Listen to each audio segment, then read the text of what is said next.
Do you ever feel like you're treading water in life, where you're barely keeping your chin above the surface, but you'd much rather be swimming your personal best, or at least striving for your best? Keep watching. In this episode of Coffee and Wisdom, I'm going to share with you one thing you can do.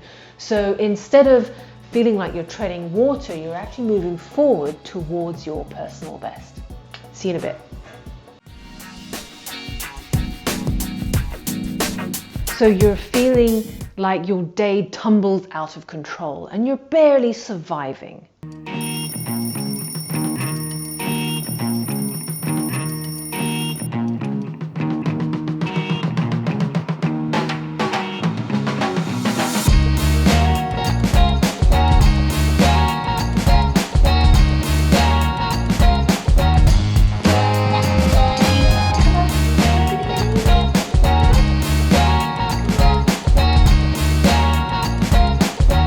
Surviving and thriving are two polar opposite states of mind. When you're anxious, you are in survival mode. In my book, Mindful Selling, I mention that your anxious mind is like a hammer, where everything is a nail and you just want to... Now that's not really a state of mind that will bring out your best self and help you create your best day. And before you know it, your mind is caught in a negative spiral and your day spins out of control. See, our brains evolved to help us survive in a time where we were surrounded by a landscape of life-threatening danger and uncertainty. So its primary role was to check the landscape and make sure we are prepared for whatever comes our way. The more predictable and the more certain the pathway, the less the perceived danger and therefore the less anxious we felt. So the key to taming an anxious mind is to create predictability and certainty. And one way of achieving this is through rituals. Now, when you think of rituals, maybe what comes to mind are things like weddings or funerals, or maybe that scene from Raiders of the Lost Ark.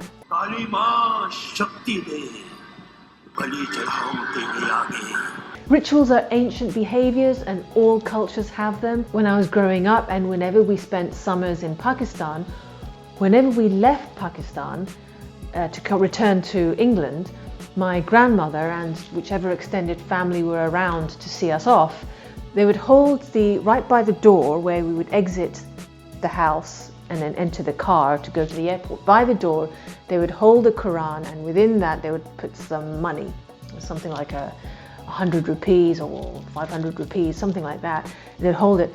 And what we'd have to do, each one of us were leaving, my mum and my brothers, we would kiss the Quran and then we'd go underneath the Quran as we'd go, and everyone would say a prayer. And that was a ritual to send us off, wishing us, safe travels and fortune on our journey. And not only are rituals common in cultures and religion, rituals are also incredibly common amongst elite athletes. Now, Michael Jordan, arguably the best player ever to grace the NBA. I know, what about LeBron? What about Kobe? I haven't watched them play, so my availability bias tells me Michael Jordan is the best. Anyway, he used to wear his North Carolina shorts underneath his Bulls shorts in every single game he played. Wow, wearing the same shorts for over 10 years? Sure he wasn't a desi father in his previous life? Serena Williams, one of the greatest tennis players ever to grace women's tennis, she has a bunch of rituals. One of them is taping her ankles, washing her hands right before a game, and while serving, she bounces, on the first serve, she'll bounce the ball 5 times. And Michael Phelps, the most decorated Olympian. He has a whole bunch of rituals, and one of them includes when he stands on the podium, he will swing his arm 3 times. And perhaps the most famous pre-game ritual of all. Now, these behaviors might look silly on the surface, but they actually help the players dig deeper to achieve peak performance. And recent studies on the psychology of rituals have shown that rituals can affect how you think, how you feel, and therefore how you behave. The research shows rituals help you restrain your thinking while blocking out intrusive, anxious thoughts that hinder your performance. And also importantly, rituals satisfy that fundamental need of predictability and certainty. And it restores a sense of personal control, which is vital to tame anxious thoughts. And this feeling of predictability and certainty and regaining control helps sharpen your focus and boost your confidence. And when you're confident, aren't you just better at everything? Like Keanu Reeves in Matrix? So when you feel anxious about the day ahead, rituals can help you turn down the volume of those worrisome thoughts so you can turn up your confidence. So which rituals should you do? Subscribe. In upcoming episodes, I will share with you more rituals, but right now I will share 5 to get you started. The first is meditating. Now, I have covered meditating in previous episodes, linked below to various practices you can do, but right now here's one. Just carve out 1 minute to simply listen to your breathing. That's all. 1 minute, inhaling and exhaling and listening.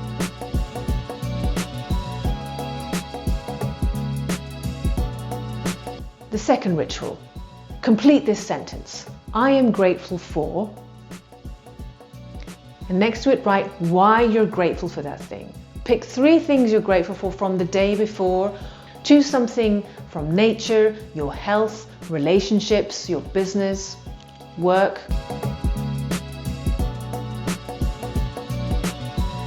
The third ritual is some sort of movement. Could be stretching, cardio, strength building. Just pick one that works for you.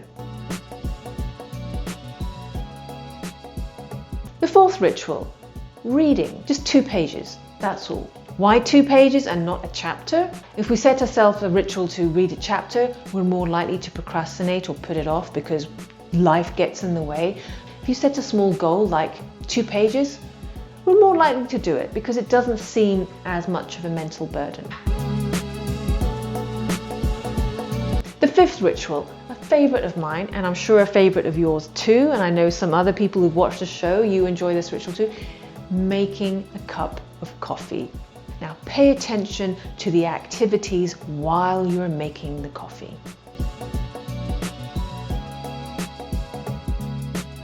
Now pick one of these rituals and give yourself 5 minutes to get started. Pick a time and a place that suits you.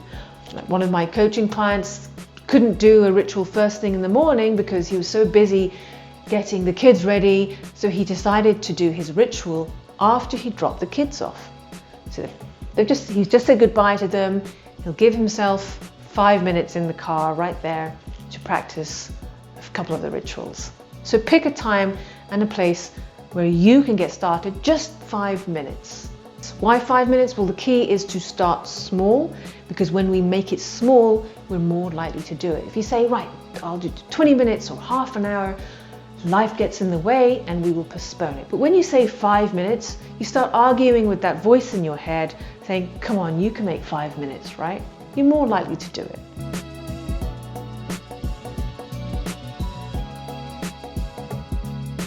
The key to practicing a ritual is don't be concerned about achieving an outcome or a result. Make doing the ritual, practicing the ritual, be the end in itself. And also experiment with rituals, and so you can create one that works for you. And they don't have to be Instagrammable. Don't worry about all of that. Just start small. Now, rituals won't magically erase your to-do list or make your day turn out perfectly, though that would be pretty cool, wouldn't it? But what they can do is turn down those worrisome thoughts that brings out the worst in you, create a sense of predictability and certainty that gives you the confidence to bring out the best in you. Good luck. Thanks for watching Coffee and Wisdom. I'm Anise Kizilbash, and I will see you in another episode.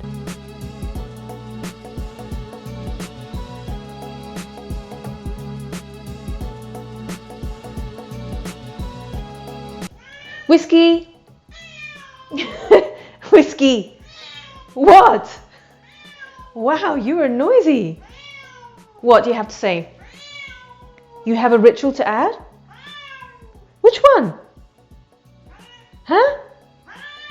Wow. She has a lot to say.